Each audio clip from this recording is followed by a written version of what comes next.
بسم اللہ الرحمن الرحیم۔ السلام علیکم۔ حضرت صفیہ رضی اللہ تعالیٰ عنہ کی شادی پہلے سلام بن مستقیم سے ہوئی تھی۔ سلام نے طلاق دی تو کنانہ بن ابی الحقیق کے نکاح میں آئیں، جو ابو رافع تاجر حجاز اور رئیس خیبر کا بھتیجا تھا۔ کنانہ جنگ خیبر میں مقتول ہوا۔ حضرت صفیہ رضی اللہ تعالیٰ عنہ کے باپ اور بھائی بھی کام آئے اور خود بھی گرفتار ہوئیں۔ جب خیبر کی تمام قیدی جمع کیے گئے تو دحیہ کلبی رضی اللہ تعالیٰ عنہ نے حضور سے ایک لونڈی کی درخواست کی۔ حضور نے انتخاب کرنے کی اجازت دی۔ انہوں نے حضرت صفیہ کو منتخب کیا، لیکن ایک صحابی نے آپ کی خدمت میں آ کر عرض کی کہ آپ نے رئیسہ بنو نذیر اور بنو قریظہ کی دحیہ کو یہ دے دیا، وہ تو صرف آپ کے لیے سزاوار ہے۔ مقصود یہ تھا کہ رئیسہ عرب کے ساتھ عام عورتوں کا سابر تعاون مناسب نہیں، چنانچہ حضرت دحیہ رضی اللہ تعالیٰ عنہ کو آپ نے دوسری لونڈی عنایت فرمائی اور صفیہ رضی اللہ تعالیٰ عنہ کو آزاد کر کے نکاح کر لیا۔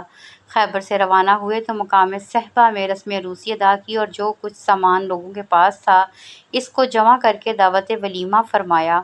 وہاں سے روانہ ہوئیں تو آپ نے ان کو خود اپنے اونٹ پر سوار کر لیا اور اپنی عبا سے ان پر پردہ کیا۔ یہ گویا اس بات کا اعلان تھا کہ وہ ازواج مطہرات میں داخل ہو گئی ہیں۔ حضرت صفیہ رضی اللہ تعالیٰ عنہ کے مشہور واقعات میں حج کا سفر ہے جو انہوں نے حضور کے ساتھ کیا تھا۔ حضرت عثمان رضی اللہ تعالیٰ عنہ کے ایام محاصرہ میں جو سن 35 ہجری میں ہوا تھا، حضرت صفیہ نے ان کی بے حد مدد کی تھی۔ جب حضرت عثمان رضی اللہ تعالیٰ عنہ پر ضروریات زندگی مسدود کر دی گئیں اور ان کے مکان پر پہرہ بٹھا دیا گیا تو وہ خود خچر پر سوار ہو کر ان کے مکان کی طرف چلیں۔ غلام ساتھ تھا، اشتر کی نظر پڑی تو انہوں نے آ کر خچر کو مارنا شروع کیا۔ حضرت صفیہ نے کہا، مجھ کو ذلیل ہونے کی ضرورت نہیں، میں واپس جاتی ہوں، تم خچر کو چھوڑ دو۔ گھر واپس آئیں تو حضرت حسن رضی اللہ تعالیٰ عنہ کو ان کی خدمت پر مامور کیا۔ وہ ان کے مکان سے حضرت عثمان کے پاس کھانا اور پانی لے جاتے تھے۔ جب آپ صلی اللہ علیہ وآلہ وسلم ہجرت فرما کر مدینہ منورہ تشریف لے آئے، اسلام کی دعوت دی، لوگوں نے اسلام کو قبول کیا۔ مدینے میں پہلے سے موجود مذہبی اثر رسوخ کے مالک یہود کے مذہبی وقار میں خاطر خواہ کمی آنے لگی۔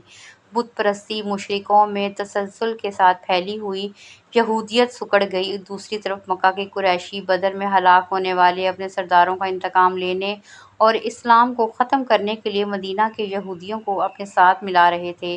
گویا مشرکین مکہ اور یہود مدینہ دونوں اسلام کو مٹانے کے لیے اکٹھے ہو گئے۔ سیدہ صفیہ رضی اللہ تعالیٰ عنہ کے قبیلہ بنو نذیر نے ایک بار سازش کر کے آپ صلی اللہ علیہ وسلم کو پتھر گرا کر قتل کرنا چاہا، لیکن حضور صلی اللہ علیہ وسلم کو اللہ تعالیٰ نے اس سازش کی اطلاع کر دی۔ حضور صلی اللہ علیہ وسلم دوسرے راستے سے بحفاظت نکلنے میں کامیاب ہو گئے۔ دوسری بار قریش مکہ کے کہنے پر بنو نذیر نے آپ کو قتل کرنا چاہا اور چال یہ چلی کہ آپ کو پیغام بھیجا کہ آپ 3 آدمی لے کر ہمارے پاس تشریف لائیں، ہم بھی 3 علماء کو ساتھ لے کر آتے ہیں، آپ اسلام سمجھائیں، اگر ہمارے علماء نے آپ کی دعوت کو تسلیم کر لیا تو ہم بھی ایمان لے آئیں گے۔ حضور صلی اللہ علیہ وآلہ وسلم نے اسے منظور فرمایا۔ راستے میں آپ صلی اللہ علیہ وآلہ وسلم کو معلوم ہوا کہ یہ لوگ تلواریں باندھ کر آپ کو قتل کرنے کے درپے ہیں، تو آپ نے ان کا محاصرہ کیا۔ کئی دن تک یہ محاصرہ جاری رہا۔ لشکر اسلام نے ان کی معاشی قوت کے استحصال کے لیے ان کے باغات تک جلا دیے۔ جب یہ ہر طرف سے بے بس ہو گئے تو انہوں نے صلح کی درخواست کی۔ بالآخر بنو نذیر کو مدینہ سے جلا وطنی اختیار کرنے پر مجبور کیا گیا۔ وہ اس شرط کے ساتھ راضی ہوئے کہ جس قدر مال و اسباب اونٹوں پر لے جا سکیں لے جانے دیں تو ہم مدینہ سے نکل جائیں گے۔ چنانچہ جلا وطنی پر مجبور ہونے والوں میں سیدہ صفیہ رضی اللہ تعالیٰ عنہ کے والد حیy بن اخطب اور سلام بن ابی الحقیق، کنانہ بن ربیع کے علاوہ چند دیگر لوگ بھی بنو نذیر سے خیبر کی طرف چلے گئے۔ وہاں لوگوں نے ان کا اس قدر احترام کیا کہ خیبر کا سردار تسلیم کر لیا۔ خیبر پہنچ کر آپ رضی اللہ تعالیٰ عنہ کے والد نے آپ کا نکاح کنانہ بن ابی الحقیق سے کر دیا۔ کنانہ خیبر کے سردار ابو رافع کا بھتیجا تھا اور خود بھی خیبر کے قلعے کا حاکم تھا۔ آپ رضی اللہ تعالیٰ عنہ کے والد حیy بن اخطب جب خیبر آئے تو یہاں اسلام کے خلاف فیصلہ کن معرکہ لڑنے کی تیاریاں شروع کی۔ آس پاس کے قبائل کو اس کے لیے تیار کیا، یہاں تک کہ ایک بڑا لشکر اپنے ساتھ ملا لیا۔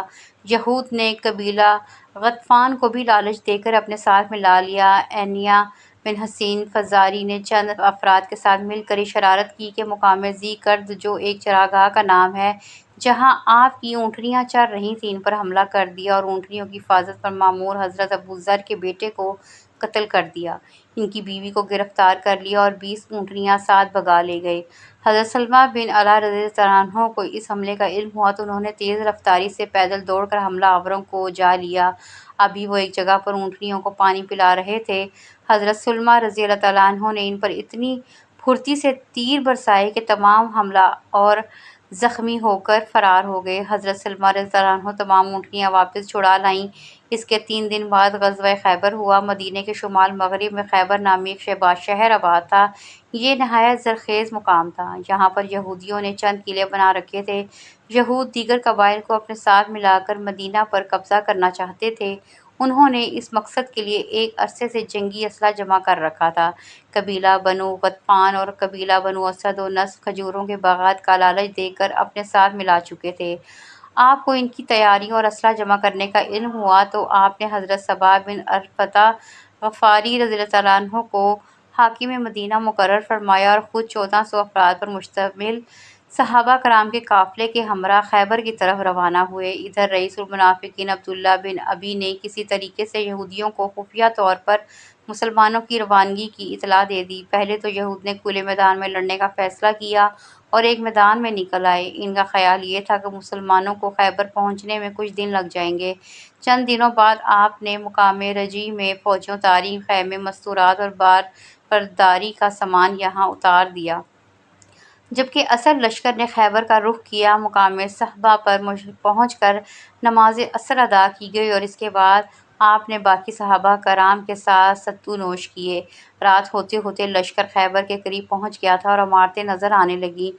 آپ نے رکنے کا حکم دیا اور یہاں رک کر دعا فرمائی۔ دوسرے دن خیبر پہنچے یہود ایسی بزدل قوم تھی، جب انہوں نے اہل اسلام کی جنگ کی تیاریاں دیکھیں تو کھلے میدان کی بجائے قلعہ بند ہو کر لڑنے لگے۔ خیبر کی آبادی 2 حصوں میں بٹی ہوئی تھی۔ ایک حصے میں 5 قلعے تھے۔ ان میں سے مشہور 3 قلعوں پر مشتمل علاقہ نطاتا کہلاتا تھا اور بقیہ 2 قلعوں پر مشتمل علاقہ شک کے نام سے مشہور تھا۔ خیبر کی آبادی کا دوسرا حصہ قتیبہ کہلاتا تھا۔ اس میں صرف 3 قلعے تھے۔ قلعہ قموس یہ بنو نصیر کے خاندان ابو الحقیق کا قلعہ تھا۔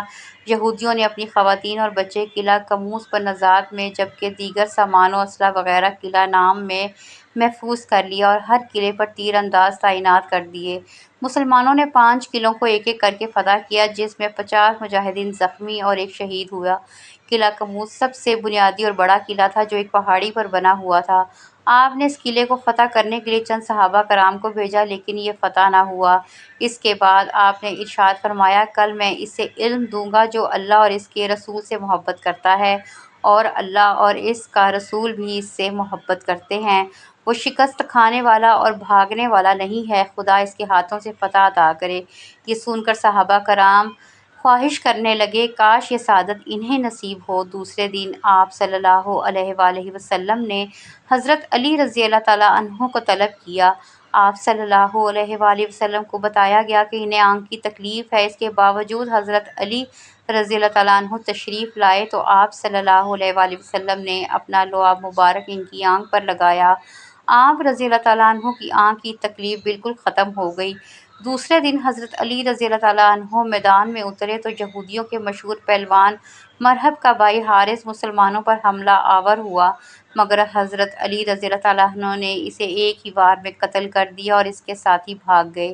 اس کے بعد مرہب رجز جنگی اشعار پڑھتا ہوا میدان میں اترا۔ اس نے زرہ اور خود پہنا ہوا تھا۔ آپ رضی اللہ عنہ نے بھی جواب میں رجز پڑھا اور مرہب کے سر پر اتنے زور سے تلوار سے وار کیا جس سے خود وہ 2 ٹکڑے ہو گئی اور مرہب 2 ٹکڑوں میں کٹ گیا۔ اس کی ہلاکت کے بعد باقی یہودی خوفزدہ ہو کر قلعہ میں جا گھسے۔ حضرت علی رضی اللہ عنہ نے قلعے کے دروازے کو دونوں ہاتھوں سے پورا زور سے اکھاڑ لیا۔ اس کے بعد آپ نے اس دروازے کو قلعہ قموس کے آگے والے گڑھے پر رکھا تاکہ اسلامی فوج گھوڑوں سمیت قلعے میں داخل ہو سکے۔ اسلامی فوج داخل ہوئی، یہودی سہم گئے۔ انہوں نے اپنے ہتھیار ڈال دیے اور قلعہ قموس فتح ہو گیا۔ اس پورے غزوہ میں 93 یہودی ہلاک ہوئے جبکہ 15 مسلمان شہادت کی اعلیٰ مقام پر فائز ہوئے۔ حضرت صفیہ رضی اللہ تعالیٰ عنہ، ان کا اصلی نام زینب تھا۔ رسول اللہ صلی اللہ علیہ وآلہ وسلم نے ان کا نام صفیہ رکھ دیا۔ یہ یہودیوں کے سردار حی بن اخطب کی بیٹی تھیں اور ان کی ماں کا نام زرہ بنت سموئی ہے۔ یہ خاندان بنی اسرائیل میں سے حضرت موسیٰ علیہ السلام کے بھائی حضرت ہارون علیہ السلام کی اولاد میں سے ہیں، اور ان کا شوہر کنانہ بن ابی الحقیق بھی بنو نذیر کا رئیس اعظم تھا جو جنگ خیبر میں قتل ہو گیا۔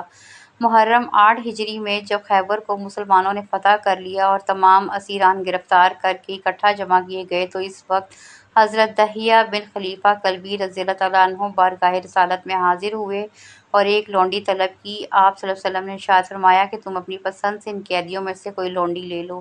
انہوں نے حضرت صفیہ رضی اللہ تعالیٰ عنہ کو لے لیا، مگر ایک صحابی نے عرض کیا کہ یا رسول اللہ صلی اللہ علیہ وآلہ وسلم، حضرت صفیہ بنو قریظہ اور بنو نذیر کی شہزادی ہیں، ان کے خاندانی اعزاز کا تقاضا ہے کہ آپ ان کو اپنی ازواج مطہرات میں شامل فرما لیں۔ چنانچہ آپ صلی اللہ علیہ وسلم نے ان کو حضرت دحیہ کلبی رضی اللہ تعالیٰ عنہ سے لے لیا اور ان کے بدلے میں انہیں ایک دوسری لونڈی عطا فرما دی۔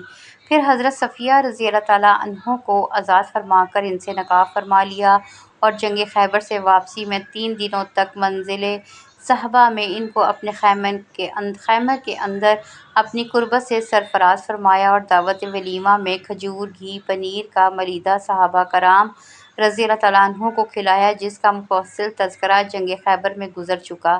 حضور اکرم صلی اللہ علیہ وسلم حضرت صفیہ رضی اللہ تعالیٰ عنہ پر بہت ہی خصوصی توجہ اور انتہائی کریمانہ عنایت فرماتے تھے اور اس قدر ان کا خیال رکھتے تھے کہ حضرت عائشہ رضی اللہ تعالیٰ عنہ پر غیرت سوار ہو جایا کرتی تھی۔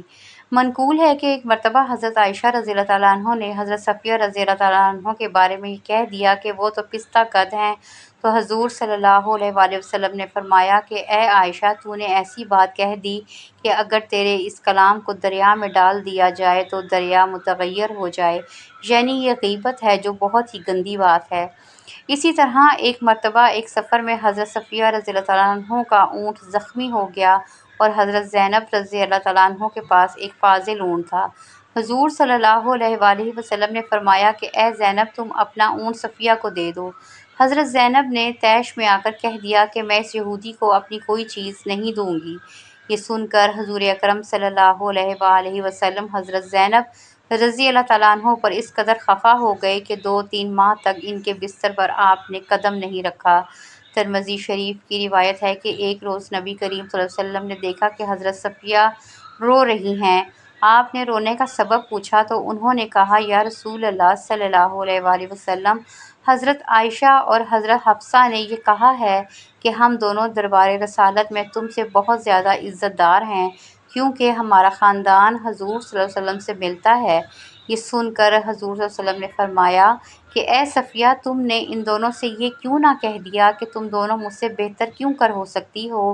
حضرت ہارون علیہ السلام میرے باپ ہیں اور حضرت موسیٰ علیہ السلام میرے چچا ہیں اور حضرت محمد صلی اللہ علیہ وسلم میرے شوہر ہیں۔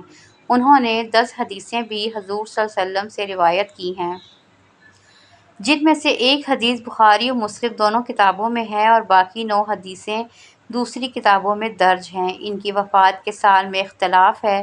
واقدی کا قول ہے کہ 50 ہجری میں ان کی وفات ہوئی اور ابن سعد نے لکھا ہے کہ 52 ہجری میں ان کا انتقال ہوا۔ بوقت رحلت ان کی عمر 60 برس کی تھی۔ یہ بھی مدینہ کے مشہور قبرستان جنت البقیع میں سپرد خاک کی گئیں۔ یہ شہنشاہ مدینہ صلی اللہ علیہ وآلہ وسلم کی وہ 11 ازواج مطہرات رضی اللہ تعالیٰ عنہ ہیں جن پر تمام مورخین کا اتفاق ہے۔ ان میں سے حضرت خدیجہ رضی اللہ تعالیٰ عنہ کا تو ہجرت سے پہلے ہی انتقال ہو چکا تھا، اور حضرت زینب بنت خزیمہ رضی اللہ تعالیٰ عنہ جن کا لقب ام المساکین ہے، ہم پہلے بھی تحریر کر چکے ہیں کہ نکاح کے 2-3 ماہ بعد حضور صلی اللہ علیہ وسلم کے سامنے ہی وفات پا گئی تھی۔ حضور صلی اللہ علیہ وسلم کی رحلت کے وقت آپ کی 9 بیویاں موجود تھیں، جن میں سے 8 کی آپ باریاں مقرر فرماتے رہے کیونکہ حضرت سودا رضی اللہ تعالیٰ عنہ نے اپنی باری کا دن حضرت عائشہ رضی اللہ تعالیٰ عنہ کو ہبہ کر دیا تھا۔ ان 9 مقدس ازواج میں سے حضور صلی اللہ علیہ وسلم کی رحلت کے بعد سب سے پہلے حضرت زینب بنت جہاں رضی اللہ تعالیٰ عنہ نے وفات پائی اور سب کے بعد آخر میں 42 یا 43 ہجری میں حضرت ام سلمہ رضی اللہ تعالیٰ عنہ نے رحلت فرمائی۔ ان کی وفات کے بعد دنیا امہات المومنین سے خالی ہو گئی۔ ایک شخص اللہ کے رسول صلی اللہ علیہ وآلہ وسلم کی خدمت میں حاضر ہوا اور عرض کی کہ آپ نے بنو نذیر کے سردار کی بیٹی دحیہ کو دے دی ہے، حالانکہ وہ آپ کے سوا کسی کے لائق نہیں۔ چنانچہ دحیہ کلبی کو ایک اور لونڈی دے دی گئی۔ آپ صلی اللہ علیہ وسلم نے سیدہ کو آزاد کر دیا اور ان کی آزادی کو حق مہر قرار دے کر ان سے نکاح کر لیا۔ اللہ کے رسول صلی اللہ علیہ وسلم نے سیدہ صفیہ رضی اللہ تعالیٰ عنہ کی آنکھ پر نیل پڑا دیکھا تو دریافت فرمایا، صفیہ، یہ نیل کا نشان کیسا ہے؟ وہ کہنے لگیں، یا رسول اللہ صلی اللہ علیہ وسلم، میں اپنے سابقہ شوہر ابن الحقیق کی گود میں سر رکھے ہوئے سو رہی تھی کہ میں نے خواب میں دیکھا کہ میری گود میں چاند اترا ہے۔ میں نے اپنے شوہر کو خواب سنایا تو اس نے میرے چہرے پر زور سے تھپڑ مارتے ہوئے کہا، تو یثرب کے حکمران سے شادی کرنا چاہتی ہے؟ یہ اسی تھپڑ کا نشان ہے۔ آپ صلی اللہ علیہ وسلم نے یہودی سردار کی بد اخلاقی ملاحظہ کر لی کہ خواب کی وجہ سے تھپڑ مار دیا، مگر اللہ تعالیٰ نے سید صفیہ رضی اللہ تعالیٰ عنہ کا خواب سچا کر دیا اور ان کا نکاح رسول اللہ صلی اللہ علیہ وسلم سے ہو گیا۔ انہیں جہنم سے چھٹکارا مل گیا اور مومنوں کی ماں بننے کا اعزاز حاصل ہوا، نیز جنت میں بھی خاتم الانبیاء اور مرسلین کی زوجہ محترمہ ہونے کا شرف مل گیا۔ آپ صلی اللہ علیہ وسلم خیبر سے مدینہ طیبہ واپس آتے ہوئے سیدہ صفیہ رضی اللہ تعالیٰ عنہ کی اونٹ پر ہی سوار تھے۔ آپ نے ان کی اس طرح عزت افزائی کی کہ جب سیدہ اونٹ پر سواری کا ارادہ کرتی تو آپ اونٹ کے پاس جاتے، اپنا گھٹنا آگے کر دیتے تاکہ صفیہ رضی اللہ تعالیٰ عنہ اپنا قدم سید الانبیاء کے مبارک زانوں پر رکھ کر سوار ہوں۔ ادھر صفیہ رضی اللہ تعالیٰ عنہ کا اس ادب دیکھیے کہ وہ اللہ کے رسول کا اس قدر احترام کرتی تھی کہ اپنا پاؤں کبھی بھی اس مبارک گھٹنے پر نہ رکھتی تھی بلکہ اپنا گھٹنا اس پر رکھ کر سوار ہو جاتی۔ سیدہ صفیہ رضی اللہ تعالیٰ عنہ نے رسول اللہ صلی اللہ علیہ وآلہ وسلم کے اخلاق کے بارے میں کیا گواہی دیتی ہیں؟ سیدہ فرماتی ہیں کہ میں نے رسول اللہ صلی اللہ علیہ وآلہ وسلم سے بہتر اخلاق والا انسان نہیں دیکھا۔ میں خیبر میں رات کو ان کی اونٹنی پر سوار تھی، مجھے اونگ آتی تو میرا سر کجاوے سے لگتا تھا۔ آپ صلی اللہ علیہ وسلم مجھے ہاتھ سے جگاتے ہوئے فرماتے، ارے ذرا سنبھل کر، اے حی کی بیٹی صفیہ، ذرا دھیان سے۔ ایک مرتبہ سیدہ عائشہ رضی اللہ تعالیٰ عنہ نے یہ بات کہہ دی کہ ہم رسول اللہ صلی اللہ علیہ وسلم کے ہاں صفیہ رضی اللہ تعالیٰ عنہ سے زیادہ قدر و منزلت والی ہیں، یعنی ہم اللہ کے رسول صلی اللہ علیہ وسلم کی زوجات میں بھی ہیں اور آپ کے چچا زاد بھی۔ سیدہ صفیہ رضی اللہ تعالیٰ عنہ نے یہ بات اللہ کے رسول صلی اللہ علیہ وسلم کی خدمت میں عرض کر دی تو رسول اللہ صلی اللہ علیہ وآلہ وسلم نے فرمایا، اس طرح ان کی تعریف قلبی فرمائی کہ صفیہ، تم نے ان سے اس طرح کیوں نہ کہا کہ تم مجھ سے کیسے بہتر ہو سکتی ہو، جبکہ میرے شوہر محمد صلی اللہ علیہ وسلم، میرے باپ ہارون علیہ السلام اور میرے چچا موسیٰ علیہ السلام ہیں۔ اللہ تعالیٰ ہمیں دین کی مکمل سمجھ نصیب فرمائے اور ہمیں نیکوکار میں شامل کرے، آمین۔ ناظرین، کمنٹ باکس میں اللہ تعالیٰ کے 99 ناموں میں سے ایک نام ضرور ٹائپ کریں اور میری ویڈیو کو ضرور لائک کریں اور چینل کو سبسکرائب بھی کریں۔ ملتے ہیں اگلی ویڈیو میں۔ اللہ حافظ۔